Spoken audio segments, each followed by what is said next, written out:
기도하겠습니다. 하나님 감사합니다. 우리의 생명을 지금도 연장시켜 주시고 살게 하시니 감사합니다. 하루하루 살아가는 것이 은혜임을 알고 인생의 목적을 분명히 하여 살게 하옵소서. 예수님 이름으로 기도합니다. 아멘. 찬송가 341장 우리 함께 찬양하겠습니다. 찬송가 341장입니다.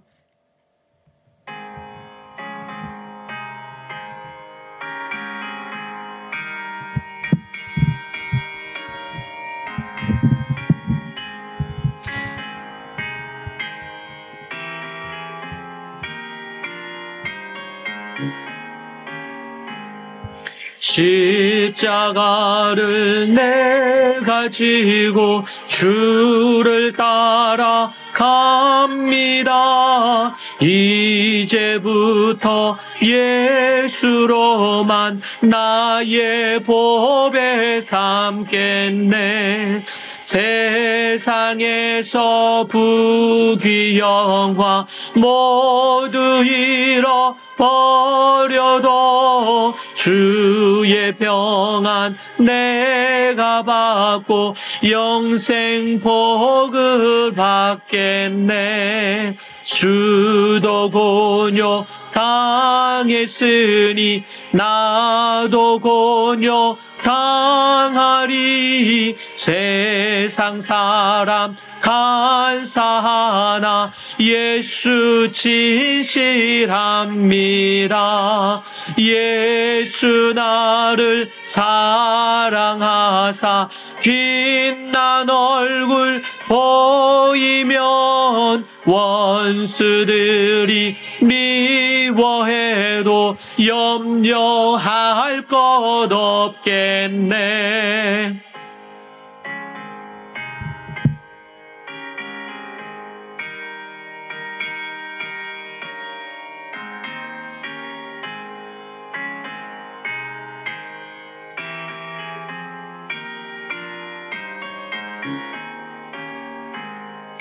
내가 핍박 당할 때에 주의 품에 안기고 세상 고초 당할수록 많은 위로 받겠네.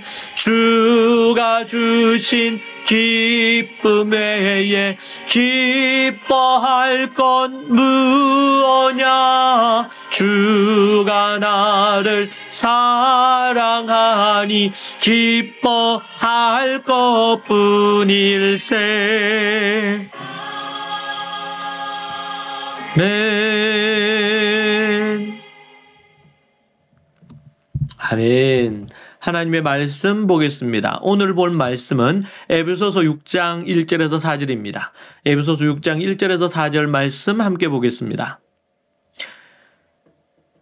자녀들아, 주 안에서 너희 부모에게 순종하라. 이것이 옳으니라. 내 아버지와 어머니를 공경하라. 이것은 약속이 있는 첫 계명이니 이로써 네가 잘되고 땅에서 장수하리라. 또 아비들아, 너희 자녀를 노엽게 하지 말고 오직 주의 교훈과 훈계로 양육하라. 아멘. 에베소서 6장 1절에서 4절은 가정의 달인 5월에 교회에서 가장 많이 설교되는 말씀일 것입니다. 자칫 선입견과 오해로 해석될 수 있는 본문이기도 합니다. 본문은 자녀에게 명하는 말씀과 부모에게 명하는 말씀으로 이루어져 있습니다. 부모와 자녀 관계를 구약과 신약의 핵심을 압축해서 짧게 말하고 있습니다. 당시 로마의 가정은 파탄난 상황이었습니다. 당대 최고의 철학자였던 세네카는 여자들은 이혼당하기 위해 결혼하고 결혼하기 위해 이혼하였다라고 할 정도로 매우 결혼이 어렵고 가정이 파탄이 난 또 문란한 어떤 그런 결혼과 성생활이 이루어졌던 것을 알 수가 있습니다. 이때에 바울은 주 안에서라는 표현으로 성도와 교회가 추구해야 될 부모와 자녀와의 관계의 기준을 명확히 제시하고 있는 부분입니다. 당시 로마에서는 아버지가 자녀에게 절대적인 권한을 갖고 있었습니다. 그래서 아버지가 마음대로 자녀에게 벌을 주기도 했고 심지어 양육 비용이 많이 들고 아깝다고 생각이 든다면 자식을 노예로 팔아버리거나 죽게 내버려 두기도 했다고 합니다. 당시 여성들의 지위는 매우 낮았고 노예와 다를 바가 없었죠. 이런 악조건의 상황에서 주신 말씀이 바로 오늘의 말씀입니다. 자녀들은 부모에게 순종하라는 것입니다. 이 순종이라는 것은 아래에서 귀를 기울인다 라는 원어의 뜻을 갖고 있습니다. 이 순종은 아내가 남편에게 순종하는 것보다 더 강한 표현이라고 말합니다. 아내가 남편에게 순종할 것에 대한 그 부분에 대해서 질서의 개념이 있었다면 자녀가 부모에게 순종하는 것은 청종해야 될 개념으로 더 강도 높은 부분이라고 볼 수 있습니다. 순종해야 한다. 이게 복종으로 보는 것이 더 정확합니다. 이것이 옳은 일이기 때문에 그렇다는 것입니다. 주님을 기쁘시게 하는 일이라는 의미다. 먼저 자녀에게 말합니다. 그것은 주 안에서 부모에게 복종하라, 순종하라는 것입니다. 내 아버지와 어머니를 공경하라고 말하고 있습니다. 순종은 부모를 공경하는 마음에서, 자세에서 비롯됩니다. 한국 사회에서 대다수는 부모가 권위를 갖고 옳은 곳으로 자녀를 이끌어주기보다 현대에는 오히려 자녀에게 끌려다니는 그런 현실입니다. 자녀들은 고집이 세지고 자기 마음대로 하는 경향이 강해졌습니다. 부모에게 불순종할 뿐만 아니라 하나님께도 거역하는 모습을 보입니다. 성경을 귀하게 여기지 않고 교회의 가르침에도 순종하지 않습니다. 교회에 있더라도 불신자로 하나님을 대적하는 자녀 세대들이 얼마나 많은지 모릅니다. 통탄하고 통탄할 일입니다. 자녀들의 마음이 이미 사탄에게 빼앗겼고 하나님을 섬기기보다 자신의 어떤 욕구와 세상의 것에 마음이 빼앗겨 있습니다. 자녀는 주 안에서 부모에게 순종해야 됩니다. 부모에게 순종하고 공경하는 것, 복종하는 것이 없으면 결코 부모가 가진 신앙을 이어받을 수가 없습니다. 먼저 우리에게 자녀가 어떻게 부모에게 순종해야 되는지 말씀해 주고 있습니다. 또한 성경은 부모를 공경하라고 하는 것 부분에 대해서 우리에게 말하는데 공경이란 단어는 이스라엘에서 하나님께만 사용되었던 것입니다. 이 단어가 부모에게 사용되었다는 것은 부모를 하나님처럼 섬겨야 하는 것을 말합니다. 하나님께서 부모를 공경할 때에 내 하는 일이 잘 되고 내게 준 땅에서 내 생명이 길 것이다. 출애굽기 20장 12절에 언급하고 있습니다.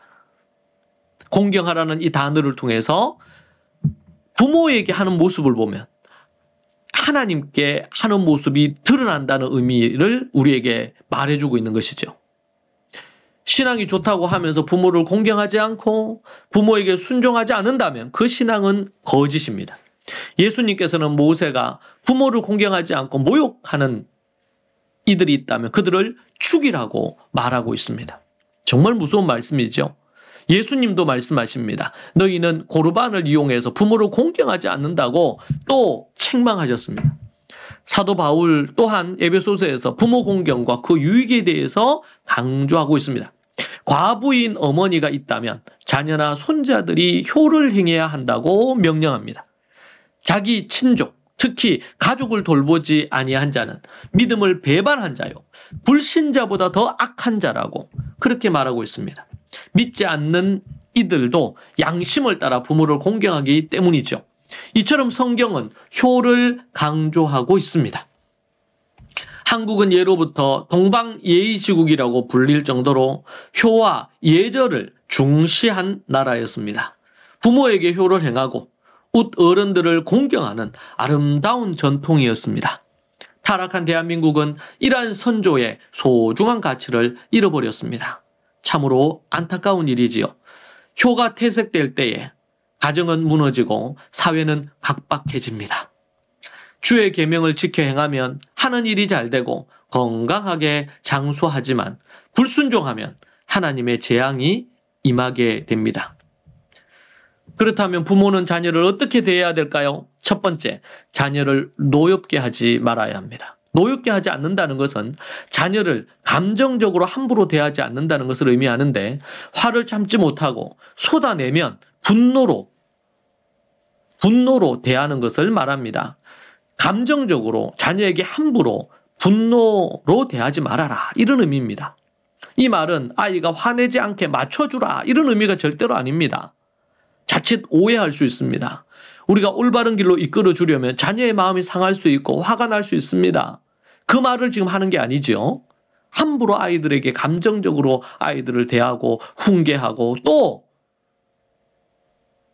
벌을 주고 매를 댐으로 자녀에게 잘못된 훈육, 양육, 교육하지 말라는 거예요. 그걸 교정해 주고 있어요. 자녀를 노엽게 하지 말라. 주님의 말씀의 기준으로 아이를 훈계하고 책망하고 매를 들고 벌을 주라, 이런 말씀입니다. 좀 더 구체적으로 얘기합니다. 감정적으로 함부로 대할 것이 아니고, 두 번째는 주의 교훈과 훈계로 양육하라. 교훈은 파이데이아라는 단어인데 훈련을 바르게 한다. 징벌, 징계를, 벌을 준다, 이런 의미입니다. 훈계라는 단어는 누데시아라는 거고 주의, 책망, 경고라는 뜻입니다. 훈련과 경고와 책망으로 양육하라는 것입니다. 훈련과 책망을 좋아하는 사람은 없습니다. 물론 자녀도 노여워할 것입니다. 그렇다 해도 하나님의 말씀과 계명을 따라 훈련하고 책망하라는 것입니다. 그렇게 해서 바르게 자녀를 키우라는 것이죠. 이 말씀대로 우리가 한다면 자녀는 주님을 떠나지 않고 하나님의 말씀대로 마땅히 행할 길을 아이에게 가르칠 수 있을 것입니다. 부모된 자들이 어떻게 해야 될지, 자녀는 어떻게 부모를 섬겨야 될지 우리에게 말씀해주는 너무나 귀중한 가르침입니다. 이 말씀을 쫓아 우리가 그렇게 행하기를 원합니다. 기도하겠습니다. 하나님 아버지, 감사합니다. 이 귀한 진리의 말씀, 지침을 주셔서 자녀가, 부모가 어떻게 해야 될지 알게 하시니 감사합니다. 이 말씀 따라 행할 수 있도록 도와주시고 힘 주옵소서, 능력을 주옵소서. 예수님 이름으로 기도합니다. 이 말씀 갖고 우리 함께 기도합시다. 같이 우리 기도하겠습니다. 주여, 주여, 하나님 아버지, 주님 붙들어 주시고 인도하여 주옵소서.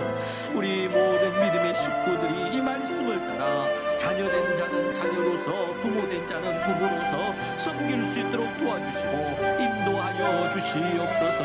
아버지, 주님 도와주시옵소서. 아버지, 붙들어 주시옵소서. 아버지 하나님,